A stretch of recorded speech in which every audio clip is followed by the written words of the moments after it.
Sebenarnya di sini aku semester aja kalau boleh tahu.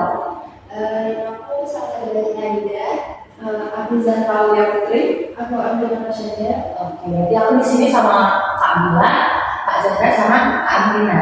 Oke. Nah, jadi kali ini tuh aku perkenalan dulu ya. Aku Risa. Nah, jadi kali ini tuh kita bakal membahas sedikit tentang manajemen sekolah. Manajemen sekolah di SD Negeri Purworejo 1. Oke. Nah, sebelumnya nih kalian itu kemarin observasi hari apa ya kalau boleh tahu? Pada saat itu dari Rabu tanggal 3 Desember. Oke, 3 Desember. Iya. Oke. Nah, kalian di sana itu observasinya dalam bentuk apa? Kami wawancara kepala sekolah. Oh, berarti wawancara dengan kepala sekolah ya. Oke.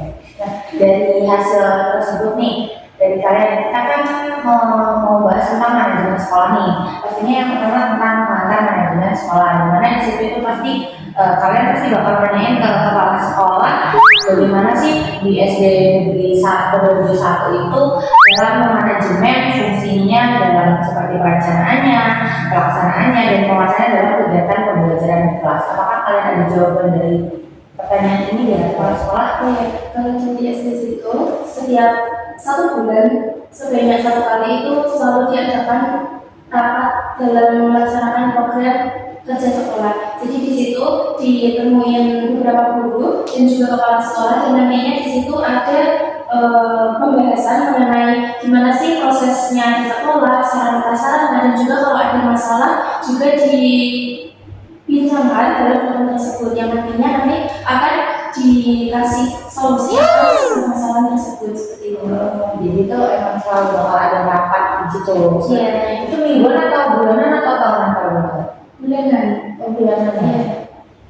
Tapi selain bulanan itu juga biasanya di sela-sela jam seperti jam istirahat atau apa itu jika ada yang mendesak para guru juga akan melakukan rapat dadakan seperti itu. Seperti misalnya ada masalah nih dan ya kalau bisa saat itu juga langsung diselesaikan. Jadi kalau misalnya urgent gitu, terlalu mendadak langsung dirapatkan hari itu juga. Oke. Terus dalam sarana prasarananya itu menurut kalian selama observasi kan ini kalian lihat-lihat juga kan, dan menurut pendapat kepala sekolah sendiri sarana prasarana di SD Peron, sorry ya. Oke.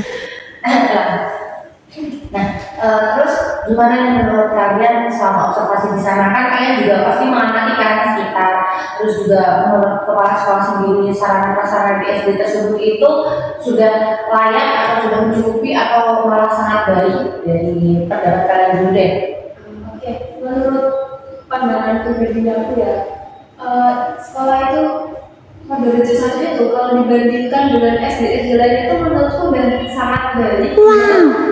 Bila kita lihat dari segi lapangannya sendiri sudah sangat luas, kemudian dari fasilitas kelas juga menurut saya sudah sangat memadai ya, mulai dari meja dan kursi, papan tulis juga semuanya sudah ada. Terus kalau tidak salah itu Bapak Kepala Sekolah juga menjelaskan bahwa mereka itu menggunakan dan terus itu benar-benar secara tepat. Jadi benar-benar mereka itu membeli apa yang dibutuhkan seperti membeli laptop atau komputer untuk keperluan AMDK. Jadi memang mereka itu benar-benar menyesuaikan dengan RAD yang kita buat untuk pengajuan dana tersebut.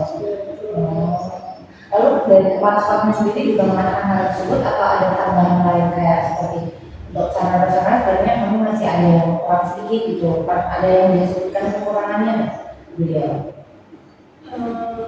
Nggak ada sih, kebetulan pas saya juga kayak semuanya sudah bagus dan juga aku tidak melihat kekurangan apapun. Berarti udah disuai ya untuk SD saya.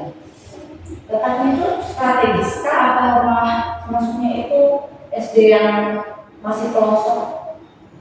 Cukup strategis karena itu ada di pertengahan Amman itu. Makanya mereka maksudnya bagus ya fasilitasnya. Nah tadi kan udah bahas tuh ternyata saran-sarannya udah oke banget. Apakah kalian itu juga mendapatkan jawaban tentang anggaran manajemen di mana itu sumber dayanya di sekolah tersebut itu sudah efektif dan efisien. Nah, kalau misalnya ada kendala pun Bapak juga menyebutkan. Untuk sumber daya di sana ya itu tuh sudah bagus kata menurut bapaknya. Terus juga sekolah itu juga mengadakan KKG, jadi itu perkumpulan, jadi para guru itu dikumpulkan dan itu bisa membincangkan masalah-masalah yang terjadi di kelas gitu. Nah, oke, untuk kendalanya itu pas KKG itu kan rata-rata para guru menyampaikan ada anak yang bermasalah. Nah, sejauh ini cara mengatasinya itu adalah dengan ditegur, bahkan ya kalau sampai parah banget itu sampai memanggil orang tua ke sekolah tersebut. Seperti itu. Jadi sampai sekarang itu sekolah belum melakukan selain 2 hal itu. Karena kayaknya emang dari dulu ya kita juga kalau misalnya ada kasus yang bermasalah ya paling pernah ditegur, kayak berkelahi kan anak kecil pasti ada yang berkelahi itu ditegur, masih berkelahi baru manggil orang tuanya. Ya emang kayaknya dari zaman kita juga sama seperti itu ya, memang belum menemukan. Nah, oke, terus untuk proses manajemen di sekolah. Nah, biasanya kan di sekolah zaman sekarang ya, kalau itu zaman sekarang tuh banyak banget digital, kayak udah beda banget sama zaman kita yang dulu masih bisa dibilang kita maksudnya udah tua ya. Nah, sekarang itu kalau misalnya ada kasus bullying gitu, apakah di SUD juga ada kah? Kalau di zaman sekarang itu kasus bullying itu gak cuma di secara langsung, tapi juga secara verbal lewat HP. Apalagi yang zaman sekarang kelas 3 kita sudah pakai HP karena apa? Kepala sekolah juga mengatakan kalau di SUD itu ada kasus bullying secara langsung atau tidak langsungnya gitu. Sejauh ini ya kalau tidak salah saat itu Bapak Kepala Sekolah itu menjelaskan kalau sejauh ini tuh di sekolah mereka belum ada sampai kasus yang sampai kekerasan gitu. Mentok-mentok ya itu manggil nama teman pakai nama orang tua. Oh iya, itu udah termasuk kasus bullying ya. Tapi kan mungkin buat anak-anak cuma bermain.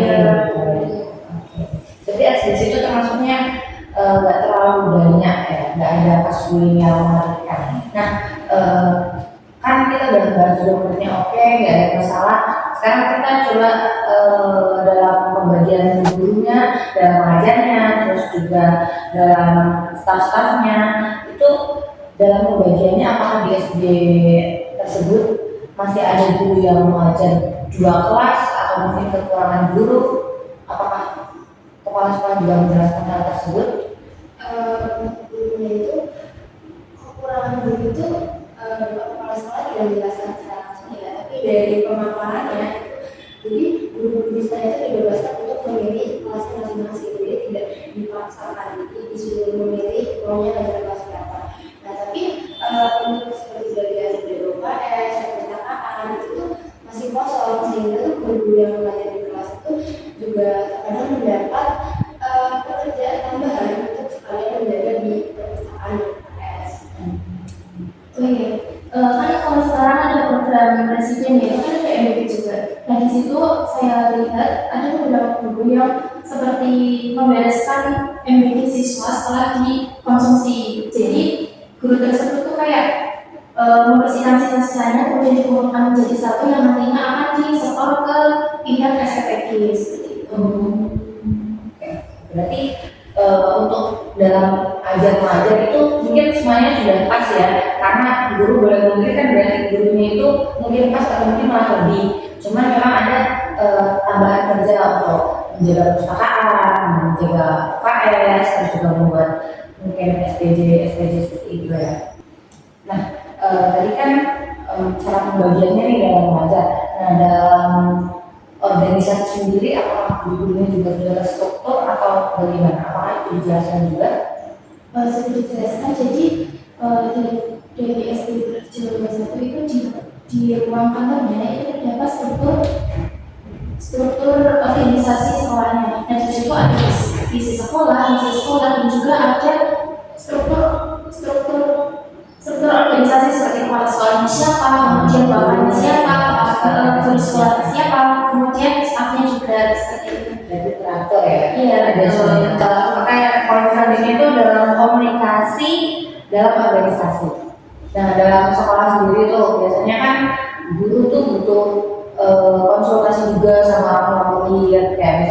5 ada satu murid kok dia udah pendiam ya, dia kok ngerjain tugasnya jarang ya, sering bolos lah atau gimana. Itu kan biasanya juga butuh konsultasi juga kan dengan wali muridnya. Nah gimana sih pendapat kepala sekolah yang di sana, apakah mereka ada cara efektif gitu? Untuk di masa sekarang sudah modern ya, jadi itu sekolah sudah pasti punya handphone gitu. Dan jadi itu guru itu tidak perlu mengadakan rapat offline kepada para orang tua. Jadi sekarang guru itu bisa membuat WA group yang berisi wali murid di sana, jadi guru bisa langsung memberikan informasi yang real time lah. Jadi dari dengan sangat baik sih, penyampaian informasi dari guru ke wali murid. Berarti kepala sekolahnya itu menyatakan kalau di sana itu menyatakan kemana?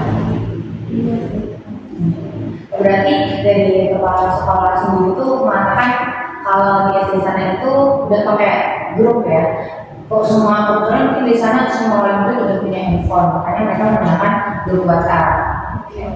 Kembali lagi ke murid itu kan terkadang kan ada ya beberapa anak yang mungkin namanya anak juga berbeda sifat kan, mungkin anak belum tahu yang namanya norma gitu, belum tahu yang namanya aturan, mereka masih suka yang sesuai apa yang dia mau. Nah dari sekolahnya sendiri tuh, apakah mereka ada mata pelajaran kah atau mungkin kegiatan kah yang mendidik peserta didik murid untuk tahu bahwa ternyata sekolah itu ada normanya, ada aturannya, jadi tidak boleh seenaknya gitu. Apakah dijelaskan juga?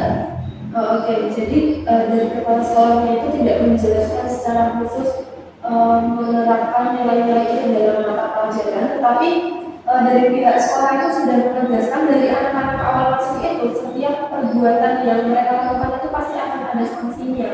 Jadi dari awal mereka masuk itu dari pihak sekolah sudah memberikan ini tata tertib dari kita, jika kalian melanggar ya otomatis akan ada sanksi yang diberikan. Jadi memang dari awal mereka masuk sudah dijelaskan semua.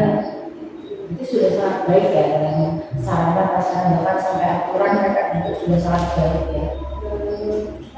Sudah cukup baik. Jadi kalau baik aja jangan cukup kayak kecil. Oke, itu aja sih mungkin yang aku tanyain buat kalian. Makasih ya udah bantu aku dalam menjelaskan supervisi menjelaskan manajemen ya, menjelaskan manajemen sekolah di SD Negeri Purworejo 1. Oke, dari aku mungkin cukup, dari kalian semua ada tambahan? Cukup ya, oke dari kita cukup. Oke, sampai jumpa lagi di